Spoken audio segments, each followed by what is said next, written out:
Welcome to Grade Co, a premium digital learning channel for graduates and postgraduate.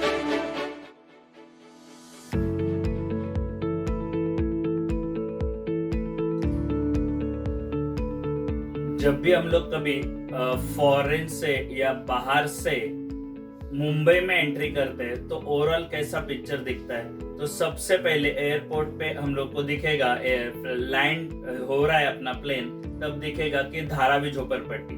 Overall Mumbai की बात करें हम लोग तो Mumbai is a financial capital of India, but वहां पे एशिया का सबसे बड़ा स्लम जिसको हम लोग बोलते हैं वो धारावी अवेलेबल है। अभी ये जो प्रॉब्लम है कि ऐसी चीज अपने यहाँ पे होना, एग्जिस्टेंस करना, इसका एग्जैक्टली मतलब क्या। तो मुंबई ने ग्रोथ तो किया है, यस पक्का किया है, लेकिन क्या मुंबई वेल डेवलप्ड है बोलेंगे क्या? Absolutely not. तो यही मेन चीज है कि ग्रोथ जो है वो इम्पोर्टेंट है, बट उसी के साथ साथ डेवलपमेंट ऑल्सो मैटर्स। तो जब मैं बात करता हूँ ग्रोथ एंड डेवलपमेंट, ये दोनों चीजों में हम लोग को देखना है कि ग्रोथ क्या है और डेवलपमेंट क्या है। जब मैं इकोनॉमी की ग्रोथ बात करता हूँ तो उसमें आता है production of the goods and services, जो एवरी ईयर इंक्रीमेंटल लेवल पे होना चाहिए और होता भी है बहुत सारे कंट्रीज का। बट इकोनॉमिक डेवलपमेंट सीरियसली होता है क्या सब कंट्री का? तो इकोनॉमिक ग्रोथ होगा तो इकोनॉमिक डेवलपमेंट पक्का होगा, लेकिन ये सब करते करते मतलब economic development is a broader concept and economic growth is a comparatively a narrow concept. तो ये जो नैरो कंसेप्ट और ब्रॉड कंसेप्ट की मैं बात कर रहा हूँ, तो इकोनॉमिक ग्रोथ और डेवलपमेंट में एकदम सिंपल लेवल पे समझ लो कि एक छोटा सा बच्चा बड़े होते रहता है, ये नेचुरल ग्रोथ है, लेकिन उसका आईक्यू लेवल भी बढ़ना चाहिए, डेवलपमेंट भी होना चाहिए, वो भी उतना इंपॉर्टेंट है। तो इकोनॉमी का ग्रोथ नेचुरली हो सकता है over the period of time, लेकिन डेवलपमेंट के लिए डेलिब्रेट एफर्ट्स डालने पड़ते हैं। और यही अपना आज का इंटरेस्टिंग टॉपिक है, sustainable development. Sustainable development goal, that is the third chapter of first module. ऐसे तो ये इंटरनेशनल कंसेप्ट है, लेकिन इंडियन इकोनॉमी के साथ ऑलमोस्ट अभी अटैच हो चुका है। क्यों, कैसे और क्या क्या इंटरेस्टिंग पार्ट्स है वो देखते हैं। इकोनॉमिक ग्रोथ जब भी मैं बात कर रहा हूँ और इकोनॉमिक डेवलपमेंट की जो बात कर रहा हूँ, तो अब भी मैंने जैसे बोला कि इकोनॉमिक ग्रोथ के साथ डेवलपमेंट होना मतलब आज के प्रेजेंट को भी जो भी ग्रोथ मिल रहा है वो तो सही है, बट फ्यूचर जनरेशन का भी एग्जैक्टली हम लोग को सोच रखना है।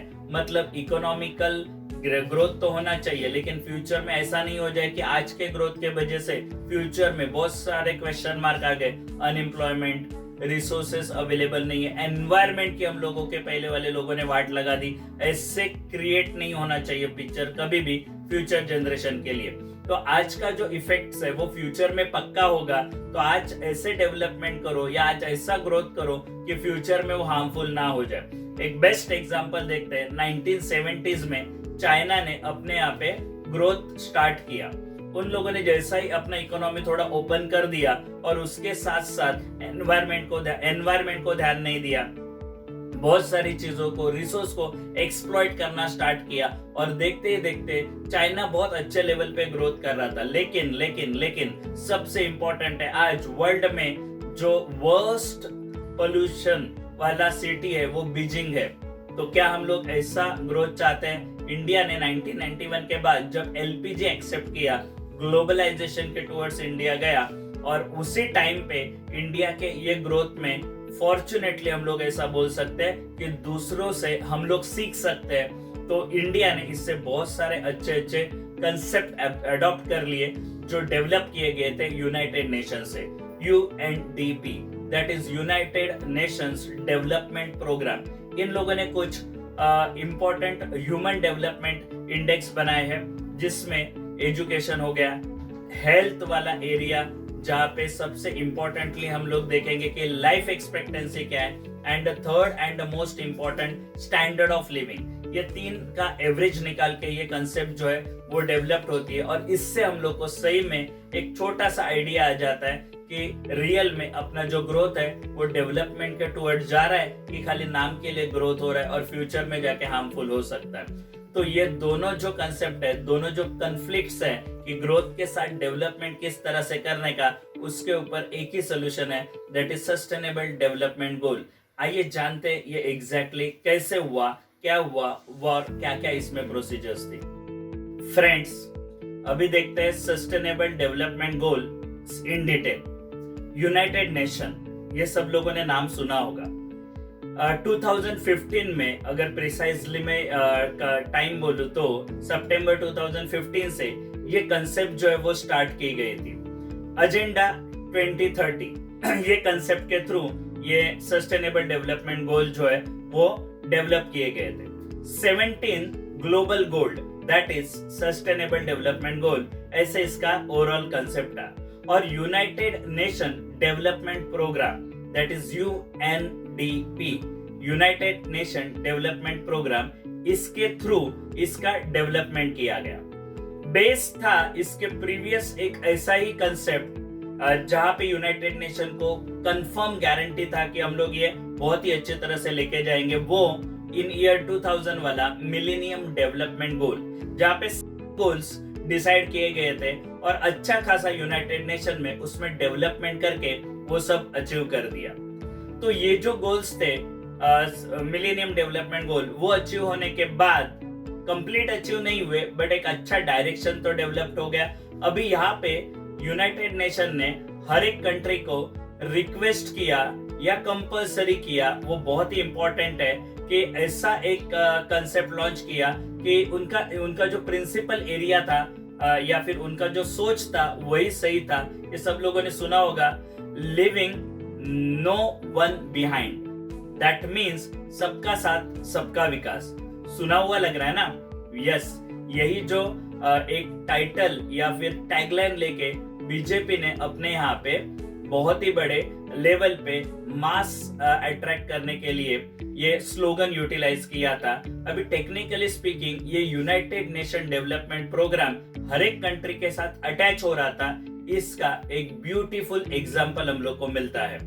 इसका मतलब खाली अपनी कंट्री नहीं, तो ऑल ओवर द वर्ल्ड सभी कंट्री के जो लोग थे या फिर प्रेसिडेंट या जो भी उनके प्राइम मिनिस्टर्स रहेंगे, उन सब लोगों ने ये एक्सेप्ट किया था और इस तरह से सब लोग मिलके इस ओवरऑल कंट्री को ही नहीं तो अपने पूरे वर्ल्ड को डेवलप करेंगे, ऐसा ये कंसेप्ट है। तो कौन सी चीजों को इसमें हम लोग इंक्लूड करेंगे, ये सबसे इंपॉर्टेंट है। उससे पहले एक इंपॉर्टेंट कंसेप्ट ऑब्जेक्टिव्स के लिए याद रखना कि this sustainable development goal comes into effect from exactly बोलूं तो 2016 जैन से ये स्टार्ट हुआ, जनवरी 2016। अभी ओवरऑल जब हम लोग ये 17 गोल्स देखते हैं,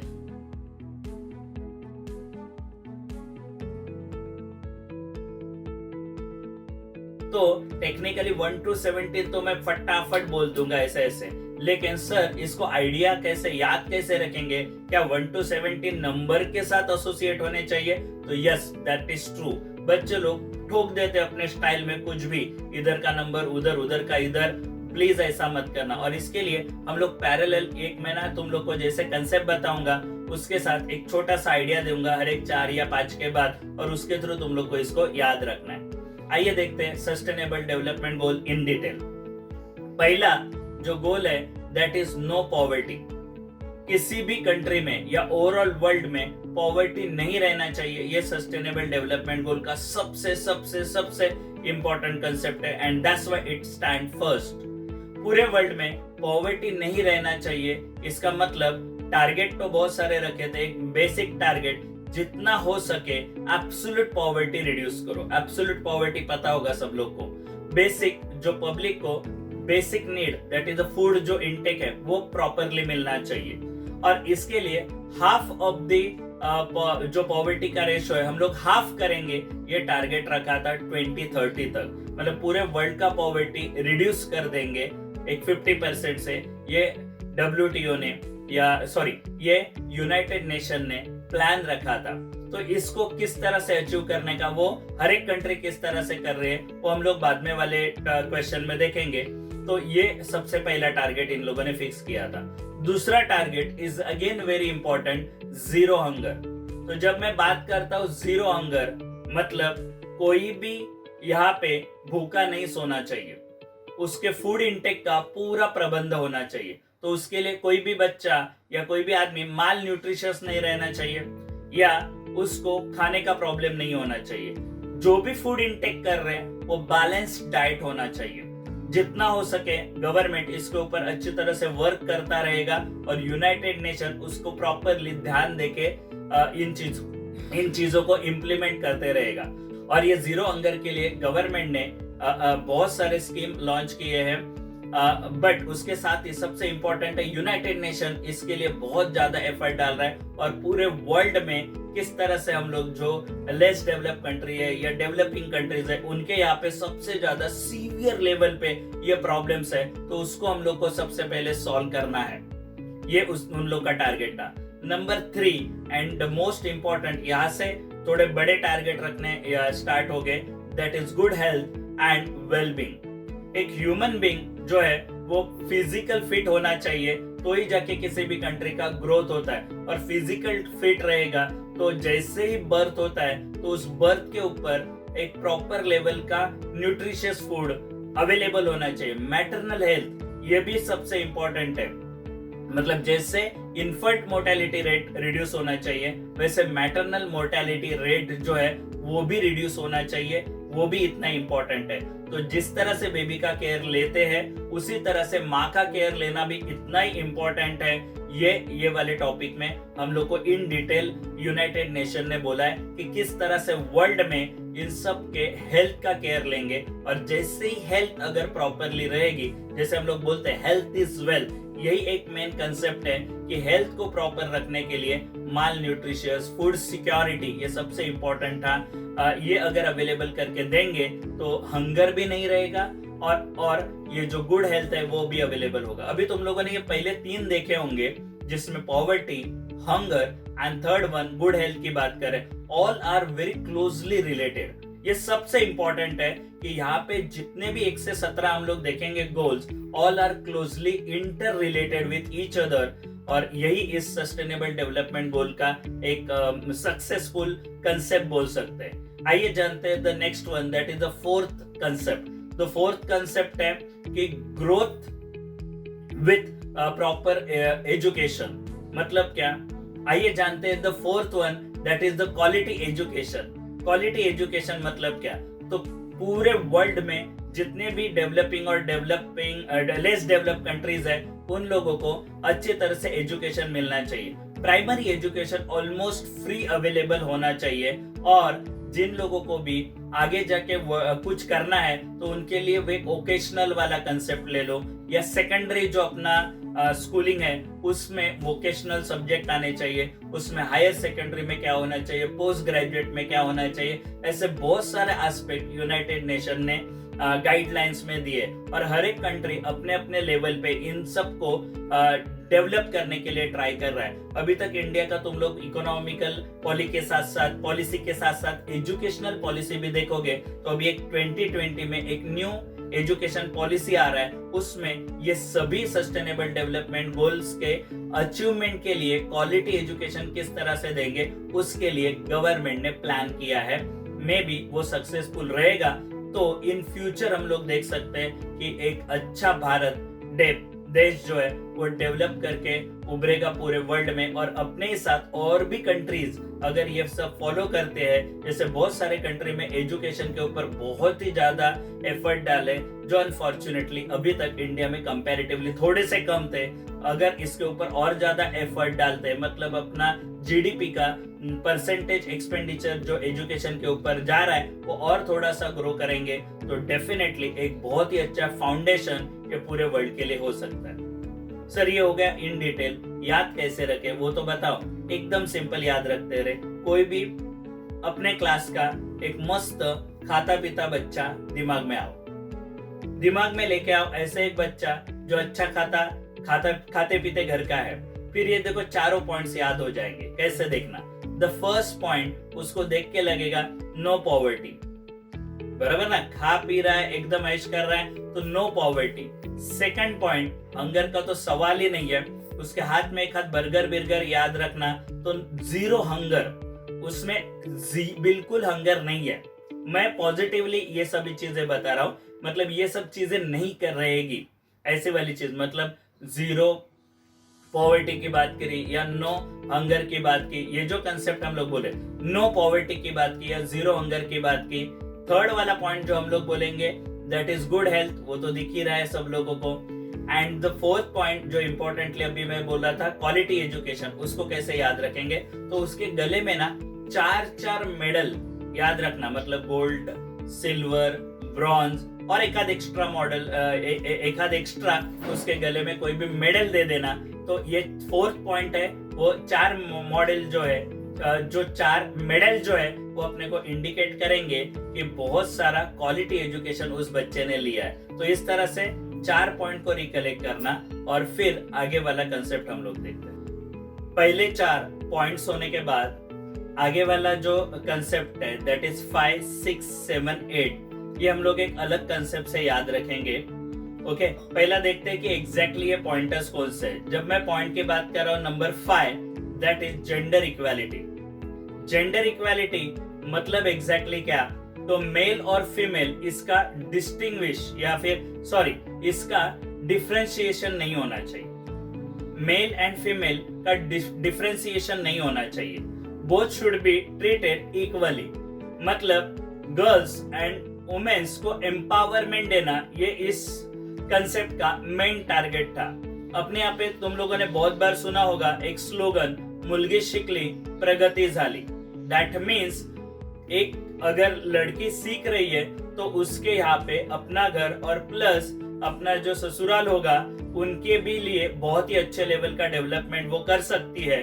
और इसके लिए ये जो भी हर एक एरिया में, मतलब फिनेंशियल एरिया होने दो, पॉलिटिकल एरिया होने दो या एकेडमिक एरिया होने दो, हर जगह पे जो गर्ल्स है या ओवरऑल वुमेन कल्चर है वो डेवलप्ड होना चाहिए। और ऐसा कोई भी पार्सलिटी नहीं होना चाहिए। मेल डोमिनेंस हम हमेशा देखते हैं, वो चाहे डेवलपिंग कंट्री होने दो या डेवलप कंट्री में भी ये प्रॉब्लम दिख रहा है हम लोग को, तो लेस डेवलप कंट्री में तो और भी हालत खराब होती है। और इसके लिए सस्टेनेबल डेवलपमेंट गोल में ये सबसे मेन जो है कंसेप्ट, उसमें से एक कंसेप्ट ये रखा गया है।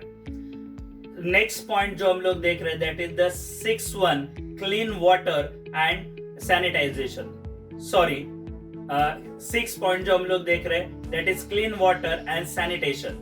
जब मैं बात करता हूँ क्लीन वाटर अवेलेबल होना चाहिए, इसका मतलब आज वर्ल्ड में ऐसे बहुत सारे कंट्रीज है, स्पेशली लेस डेवलप कंट्रीज, कि जहाँ पे क्लीन वाटर अवेलेबल ही नहीं है। बहुत सारे लोग ये प्रॉब्लम्स फेस कर रहे हैं कि उनको पीने का पानी अवेलेबल होता ही नहीं है। तो सस्टेनेबल डेवलपमेंट गोल में इसके ऊपर बहुत ही ज्यादा फोकस किया कि ड्रिंकेबल वाटर जो क्लीन होना चाहिए और अच्छी तरह से अवेलेबल होना चाहिए, इन चीजों के ऊपर फोकस किया गया है। उसी के साथ जो भी मेन कंसेप्ट है कि सैनिटेशन मेंटेन करो। मतलब क्या सर? एग्जैक्टली ये ध्यान से समझना, एग्जैक्टली इसका मतलब होता है क्लीनलीनेस, स्वच्छता। अपने यहाँ पे जो भी तुम लोग नाम देख रहे हो, स्वच्छ भारत, ये सभी कंसेप्ट तो इससे जुड़े हुए हैं ना।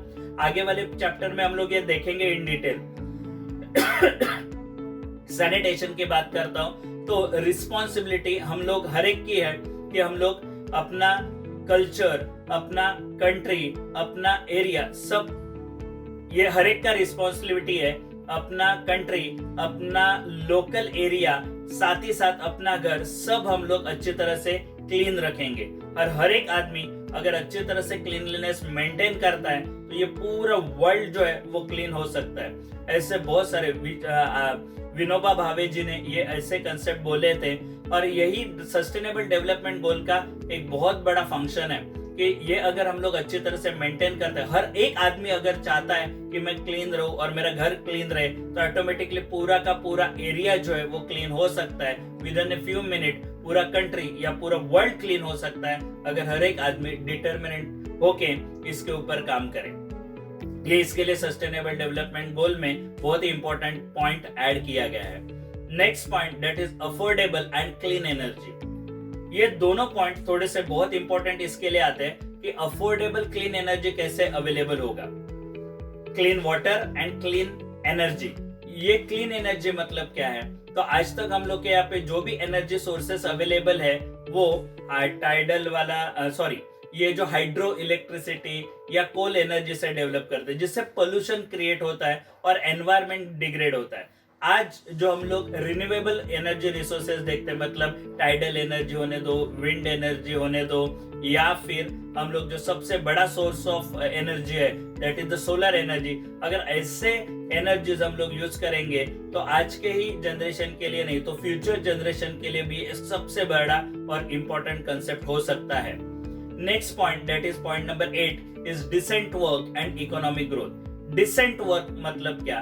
तो एक प्रॉपर वर्क मिलना चाहिए जिसमें इंक्लूसिव ग्रोथ होनी चाहिए। जब ग्रोथ की बात कर रहे हैं तो उसमें डिसेंट ही होनी चाहिए। मतलब क्या होना चाहिए? तो all people should be inclusive in that. कोई भी डिप्राइव्ड या सप्रेस लोग वहां पे नहीं रहने चाहिए।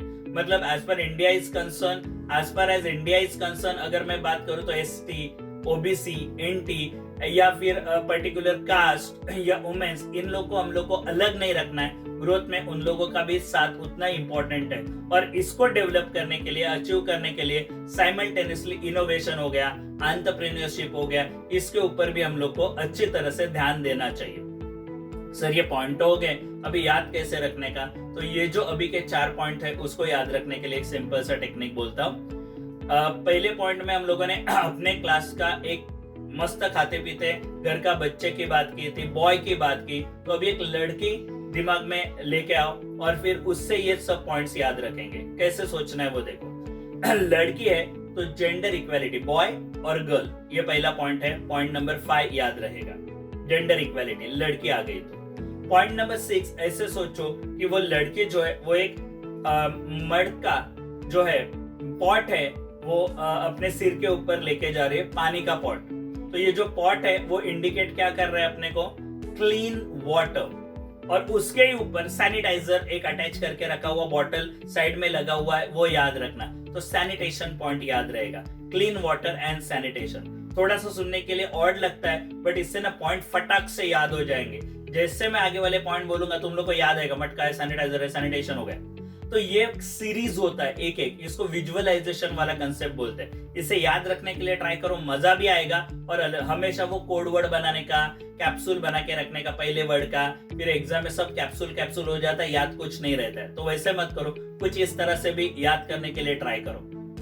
नेक्स्ट पॉइंट जो है वो याद रखने का अपने को कि वो जो लड़की है वो जिस पॉट की बात कर रहा उसके ऊपर एक 7 नंबर का ऐसा ना टॉर्च लगा के रखिए। अभी 7 नंबर का टॉर्च विजुअलाइज करो कि ऐसा 7 नंबर है, ओके, धोनी वाला नंबर है, और उससे ऐसा टॉर्च आ रहा है। और वो जो से ऊपर का मैं टॉर्च बोल रहा हूँ ना, वो किससे चल रहा है? तो वो चल रहा है अपने सोलर एनर्जी के ऊपर। तो सोलर एनर्जी से वो जो मटके के ऊपर वाला टॉर्च है वो क्लिक हो रहा है, और इस तरह से, और वो जब लेडी रात के टाइम पे भी पानी लेने के लिए जाएगी तो उसको वहां पे अवेलेबल होगा ये टॉर्च। तो देखो ये 3 पॉइंट कनेक्टिविटी में कैसे याद रखते हैं। लड़की आ गई, जेंडर इक्वालिटी, मटका है मतलब क्लीन वाटर, और उसके ऊपर सैनिटेशन, ये वाला पॉइंट याद रखना है अपने को। फिर आगे वाला पॉइंट, वो जो 7 नंबर इंडिकेट कर रहा है, 7 नंबर वाला टॉर्च मतलब 7 नंबर वाला अफोर्डेबल एंड क्लीन एनर्जी। फिर 8 वाला, अगर ये लड़की अच्छी तरह से मेहनत कर रही है और वो बॉय, इन दोनों की मेहनत से दोनों को भी डिसेंट वर्क मिल गया। ये दोनों एक ही घर के लोग हैं, ऐसा सोचो, डिसेंट वर्क मिल गया। और फिर इकोनॉमी जो है वो आराम से ग्रो हो सकती है।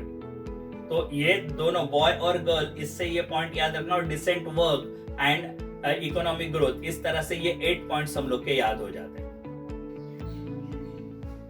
After 8 total points, 9th point हम लोग देखते हैं, दैट इज I3 से याद रखेंगे, इनोवेशन, इंडस्ट्री एंड इंफ्रास्ट्रक्चर। जब मैं ये तीनों की बात करता हूँ तो डेफिनेटली अपने कंट्री में भी हम लोग ये जो कंसेप्ट है वो ऑब्जर्व कर रहे हैं कि जितना फास्ट इंफ्रास्ट्रक्चर डेवलप्ड होगा उतना ही इनोवेशन और इंडस्ट्रियल एरिया का डेवलपमेंट हो सकता है, और ये ओवरऑल कंट्री के लिए बहुत ही इंपॉर्टेंट है। जब मैं सस्टेनेबल डेवलपमेंट की बात करता हूँ तो 9 पॉइंट में इन लोगों ने यही सोचा है कि यूनाइटेड नेशन का जो मेन सोच है कि जैसे जैसे कंट्री डेवलप्ड होते जाएगी तो इंफ्रास्ट्रक्चर मस्ट है, इनोवेटिव लेवल पे सब डेवलपमेंट होना चाहिए, और ओवरऑल इंडस्ट्री डेवलप्ड होना चाहिए। तो ओवरऑल ग्रोथ होना बहुत ही इजीली पॉसिबल होगा, और इनोवेशन डेवलपमेंट में बहुत इंपॉर्टेंट रोल प्ले करेगा। 10 पॉइंट जो है that is reduce inequality. Inequality reduce करना बहुत ही अगेन ये पॉइंट भी आई वर्ड से कनेक्ट होता है। इनइक्वालिटी रिड्यूस करना मतलब कोई भी डिस्पैरिटीज नहीं होनी चाहिए या डिफरेंशिएट नहीं होना चाहिए, मतलब सोशल डिवीजन नहीं होना चाहिए, रिलीजियस डिवीजन नहीं होना चाहिए, एक कंट्री हाईली डेवलप्ड दूसरा वेरी लेस डेवलप्ड, ये नहीं होना चाहिए। All over the world within the country within the region ऐसे डिस्टिंग्विश, ऐसे अलग अलग डिफरेंशिएट चीजें नहीं होनी चाहिए। तो ये बहुत ही इंपॉर्टेंट है कि हम लोग 9th और 10th पॉइंट जो है वो कनेक्ट कैसे करेंगे। एक बहुत ही बड़ा अपना इंडिया का जो मिनिस्टर है उससे ये 2 पॉइंट याद रखते हैं, दैट इज नितिन गडकरी जी। मैं जब ये बंदे का नाम लेता हूँ तो दिमाग में फटाक से इनका जो वर्क कल्चर है या बहुत ज्यादा एफर्ट्स डाल रहे हैं ये इनोवेशन के ऊपर और इंफ्रास्ट्रक्चर के ऊपर। आगे वाले टॉपिक में मैं ये बहुत इंपॉर्टेंटली अच्छी तरह से बोलूंगा, बट आई ये 2 पॉइंट उनके हिसाब से याद रखते हैं। उनका जो इंडस्ट्रियल एरिया है या इंफ्रास्ट्रक्चर का वर्क होता है, मिनिस्ट्री भी उनके पास वही है, इंडस्ट्री एंड इंफ्रास्ट्रक्चर वाली। तो 9.I3 इससे याद रखना, that is industries, innovation and infrastructure. And 10th वाला पॉइंट भी आई से ही याद रखना है, दैट इज रिड्यूस इनइक्वालिटी। आगे वाला जो पॉइंट है 11th और 12th ये अपने प्राइम मिनिस्टर जी से याद रखेंगे। पहला देखते हैं वो पॉइंट्स कौन से। 11 point sustainable smart cities and communities. समझा क्यों बोला prime minister ji. Point number 12 is responsible consumption and production. तुम लोग ये दोनों पॉइंट थोड़े डिटेल में देखते हैं पहला और फिर आगे बात करता हूँ। 11 पॉइंट जब मैं बोला sustainable smart cities and communities, तो ओवरऑल अपने कंट्री में स्मार्ट सिटी डेवलप्ड होना चाहिए। अच्छी तरह से सभी सिटीज अगर डेवलप्ड होते, भले वहां पे जरूरी नहीं कि बहुत बड़े बिल्डिंग्स ही होने चाहिए, बट जो भी लोकल एरियाज है, स्लम्स वाले एरियाज भी रहेंगे तो प्रॉपरली अरेंज होने चाहिए, गंदे स्लम्स नहीं होने चाहिए। उनको रहने के लिए अच्छी तरह से हम लोग प्लेस मेंटेन करना, सैनिटाइजेशन, ये सब चीजें प्रॉपरली देनी चाहिए। एक कम्युनिटी ओवरऑल अच्छा डेवलप्ड होना चाहिए। रिस्पॉन्सिबल कंजम्पशन एंड प्रोडक्शन मतलब रिसोर्स, एनवायरमेंट, इसका ख्याल रखेंगे, अपना खुद का ख्याल रखेंगे, साइड में साइमल्टेनियसली फ्यूचर जनरेशन और बाजू वाले लोग जो अपने हैं, दूसरे लोग जो है, दूसरे कंट्रीज है, इन लोग का भी ख्याल रखना उतना ही इंपॉर्टेंट है। तो एक इंडिविजुअल को responsible consumption as well as a production, इन दोनों चीज को याद रखना है। अभी प्राइम मिनिस्टर नरेंद्र मोदी का 2014 में जब भी इलेक्शन में वो जीत के आए, तब उनके जो मेन टाइटल्स थे जो उन्होंने प्रॉमिस किए थे, उसमें से एक प्रॉमिस याद रखना है कि स्मार्ट सिटीज के बारे में। तो 11 स्मार्ट सिटीज वाला पॉइंट है, ऐसा याद रखना। और 12th वाला जो पॉइंट है वो हमेशा अपने स्पीचेस में, मन की बात जब करते हैं तो हर एक इंडिविजुअल को वो रिस्पॉन्सिबल बनाने के लिए बात करते हैं। तो रिस्पॉन्सिबल कंजम्पशन एंड प्रोडक्शन, ये वाली 2 चीजें उनसे याद रखते हैं। देखो थोड़ा सा कभी कभी ये पॉइंटर हट के लगेंगे, बट हम लोग कनेक्ट करने के लिए जाएंगे ना तो फटाफट, जैसे 9, 10 वाला पॉइंट मैंने बोला नितिन गडकरी जी, तो आई वाला 3 और 1 आई याद रखेगा। 11, 12 स्मार्ट सिटी और फिर याद आएगा मन की बात मतलब रिस्पॉन्सिबल। ये वर्ड से ही बाकी सब कनेक्ट हो जाता है, इसके लिए ऐसे पॉइंटर्स याद रखेंगे। लास्ट के जो पॉइंट्स है वो याद रखते हैं। लाइक 13 जो पॉइंटर है that is climate action, 14 that is life below water and 15 life on land. ये 3 कनेक्टिंग है। अगर मैं बात करता हूँ क्लाइमेट एक्शन की, अगर मैं बात करता हूँ तो ओवरऑल पूरे वर्ल्ड में एनवायरनमेंट का जो डिग्रेडेशन हो रहा है उसके ऊपर बहुत ही ज्यादा हम लोग को ध्यान देना पड़ेगा और अच्छी तरह से डेवलप करना पड़ेगा। अगर ये जो न्यू क्लाइमेट चेंजेस हो रहे हैं बहुत हॉरिबल है, और इसके लिए पूरा वर्ल्ड एक साथ आना चाहिए और लेस डेवलप कंट्री या डेवलपिंग कंट्री, इनके पहले प्रॉब्लम सॉल्व करने चाहिए और फिर अच्छी तरह से टेक्नोलॉजी डेवलप करके ये जो क्लाइमेटिक एक्शन वाला जो पूरे वर्ल्ड में प्रॉब्लम क्रिएट कर रहा है, टेम्परेचर्स का प्रॉब्लम हो रहा है, ये सब प्रॉपर करने के लिए सबको एक साथ आके ही काम करना पड़ेगा। तो सस्टेनेबल डेवलपमेंट गोल में ये अपना पॉइंट नंबर 13 है। Point 14 is life below water, जो भी अपना मरीन बायोडाइवर्सिटी है उसको प्रॉपरली मेंटेन करना है, फिश है या फिर और भी जो वर्ल्ड है अंडर वाटर जितने भी प्लांट्स आते हैं वो सबको केयर करना ये अपना रिस्पॉन्सिबिलिटी है। उसमें प्लास्टिक नहीं फेंकना, समुद्र वाले एरिया को क्लीन रखना और इनके ऊपर अच्छी तरह से even small small thing like small fisheries develop करो। बहुत ह्यूज लेवल का भी हम लोग अगर फिशिंग करते हैं, ओवर फिशिंग करते हैं, तो भी उनका जो ओवरऑल सिस्टम है वो खराब हो सकता है। तो इसके लिए हर एक छोटी चीज को याद रखना है। लाइफ ऑन द लैंड मतलब जो बायोडाइवर्सिटी फॉरेस्ट अवेलेबल है उसको रिजर्व करके रखने का, उसको मेंटेन करने का, अफॉरेस्ट्रेशन बहुत ज्यादा जरूरी है, वो एरियाज डेवलप करने का, इन सब चीजों को कनेक्टिंग करना बहुत इंपॉर्टेंट है। तो ये 3 पॉइंट 13, 14, 15 एक साथ याद करना। एक ग्लोब का जो वर्ल्ड का अर्थ का एक पिक्चर दिमाग में लाओ, क्लाइमेट एक्शन, वहां या आप एक एनवायरमेंट बारिश हो रहा है वैसे वाला पिक्चर दिमाग में लेके आओ, तो ये क्लाइमेटिक एक्शन की बात करेगा। 13 पूरे अर्थ में ज्यादा लैंड है कि सी वाला एरिया दिखेगा, तो वाटर कंटेंट इज मोर। तो याद रखना पहला पॉइंट जो है 14 वो लाइफ बिलो वाटर, और उसके बाद आएगा लाइफ ऑन द लैंड, ये वाला पॉइंट तुम लोग को दिमाग में रहेगा। लाइफ ऑन लैंड वाला पॉइंट तुम लोग के दिमाग में रहेगा। तो ये 3 पॉइंट के बाद जाते last 2 point, that is 16 number, peace, justice and strong institution. पूरे वर्ल्ड में अच्छी तरह से पीस मेंटेन होना चाहिए, जस्टिस हर एक को मिलना चाहिए। आज इंट्रा कंट्री या इंटर कंट्री जो भी प्रॉब्लम्स है वो नहीं होने चाहिए, उसके ऊपर सोल्यूशन करने के लिए स्ट्रॉन्ग इंस्टीट्यूशन होने चाहिए, जैसे WTO है, यूनाइटेड नेशन है, वर्ल्ड हेल्थ ऑर्गेनाइजेशन है।